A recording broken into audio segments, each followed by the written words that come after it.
I'm Edie Lush, and I'm here in the Hub Pavilion in Davos. Very pleased to be joined by Sandy Climan. Thanks so much for coming. President of Entertainment Media Ventures, one of the key Hollywood people here in Davos. So tell me, what's on your mind? You know, this has been an amazing Davos. It's far more optimistic, and with all of the issues we have in the world, whether they are political, environmental, economic, health, there's a sense of optimism and collaboration to make the world a better place. And I think that's what the World Economic Forum encourages. And there were years when things looked terribly grim, height of the financial crisis. I think we know there are problems, but we're coming out of that mentality, and I think there's a desire to embrace and wrestle the problems. And to me, I've seen things here that are just so heartening. I mean, this morning, it's hard not to comment on Al-Masri and Shimon Peres at breakfast, talking not from the heart and not philosophically, although obviously there's great philosophy, but very practically about how you make peace, how you move that process forward. Businessmen from Palestine meeting with businessmen from Israel here, and not the doves. Right. People who don't necessarily agree, but know that if you don't find a common ground, nothing good will happen. And we're talking about, in the case of the Palestinian business leader, a man whose grandson was critically injured and shot in a protest against Israel, and working for peace. And it leaves you permanently moved further towards a belief that good things will happen and that you need to help good things happen. Other than that, you know, there's other wonderful things. I mean, I had the privilege of seeing my friend Anand Singh show 15 minutes of Mandela, Long Walk to Freedom. And it was as if you were listening to Mandela, seeing Mandela. And sometimes it takes a certain period of time to tell a story. Maybe, and I know he's worked on this for 15 years, but when people see this story, and you don't compare it to Gandhi, because it's not about filmmaking, it's about life and the human condition, and what Gandhi has done, what Mandela has done, what the peacemakers in the Middle East, those that are fighting for it, they sit in very special places in the world. They rise above that which is minute and controversial and argumentative. And to watch a film about Mandela, and then to, through what the magic of film, experience the horrors of apartheid, and then the reconciliation process, as well as the personal story, the human story. Very important for children to see, for everyone to see and learn from. And I guess the third thing that was very surprising to me is, and it's the miracle of the Davos moment. So my office gets an email from the Secretary of State for Ecuador, who's charged with a special area of the planet called the Yasuni Biosphere. Where's that? And the Yasuni Biosphere is the most protected area of the Ecuadorian Amazon on the Peruvian border. And again, we talked about the fact that words are important, because people think of the Amazon and they think of Brazil, of course, but the tributaries that join together, the smaller rivers, into what is the gargantuan Amazon in Brazil. One of those is the Napo River, which has its headwaters in Ecuador, in western Ecuador. And I took my family there about 6 years ago, and we stayed in, we were on our way to the Galapagos, but I wanted us to experience the Amazon in a special way. And the miracle of the internet is I found a place called the Napo Valley, the Napo Wildlife Center, which sounds like a community center, but it's not. It's sitting in the middle of maybe the most breathtakingly beautiful place I've ever seen. But you fly to Coca, which is a small mining city, and then you take a 2-hour motorized canoe trip on the Napo, and then a 2-hour wooden paddled canoe trip to an eco lodge, which was developed as a partnership between Eco Ecuador and the Quechua Indians. And it changed my family's life.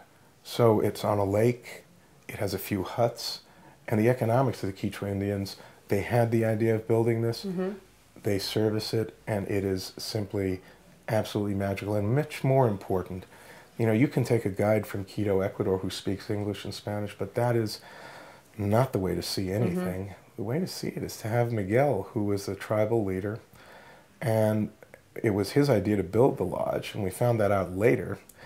And the time he spent with the boys, he spoke no English, so we had it translated by our other guide. But the boys spent no time with the other guide. They immersed themselves in this place where the most species of birds on the planet in one spot is here. The plants are as diverse and unique, the water life. The lake at night, you go out in a canoe and there are caiman everywhere. You shine a light and the red eyes glisten from the water. And you learned about the culture and you spent time with people whose lives and ethics and work and hopes and dreams you take with you for the rest of your life. And now you flash forward to Davos. And I'm sitting in my office and it's after the holidays, it's January, and an email comes in from the Secretary of State for this area for Ecuador. And it says, can we meet? And we sit down, and there's $20 billion worth of oil underneath the Yasuni biosphere. And they need to raise $3.5 billion to make sure that this area, which as the Amazon is denuded, this area which breathes for the planet, this area where they've just discovered a fungus that dissolves plastic.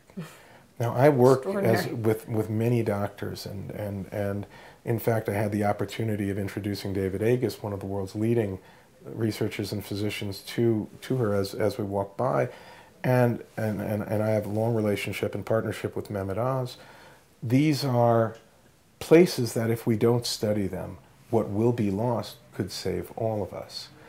So, what are you proposing happens then? Well, you know, what we talked about is obviously going to be something that not just me, not just the Ecuadorian, you know, government is going to think about, but others will be brought in to think about, which is how do you make this place matter?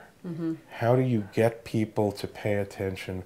Because its value is its remoteness, but we are one planet, we are one people, we are divided all kinds of different ways, but when you get down to it, we are all interlocking lives on this planet.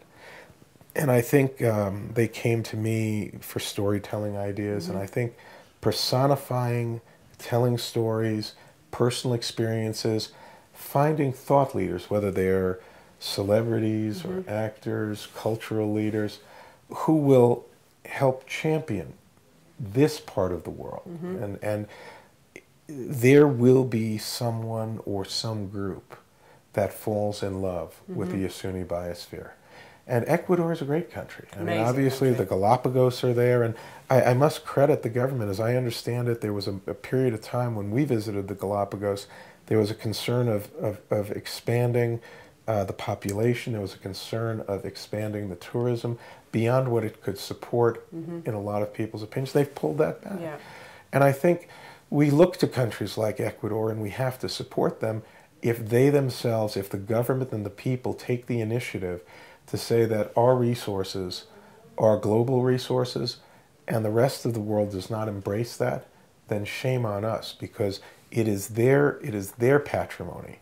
They can take the oil out of the land, but if they're there to protect the land, much as Theodore Roosevelt and others did at the turn of the century in the United States, we would have no national parks. We need to protect as much of this world as we can before we run out of time. And I'm going to leave here, as I always do every year, with many new ideas and a few things that will not be business, but will go over here in this corner and say, this is for my children, this is because it's the right thing to do. And I think what the World Economic Forum, what Davos inculcates, and I know this is probably a way of looking at it that I'm not sure how they'll react to. There's business, there's politics, there's economics, there's government, and there's karma.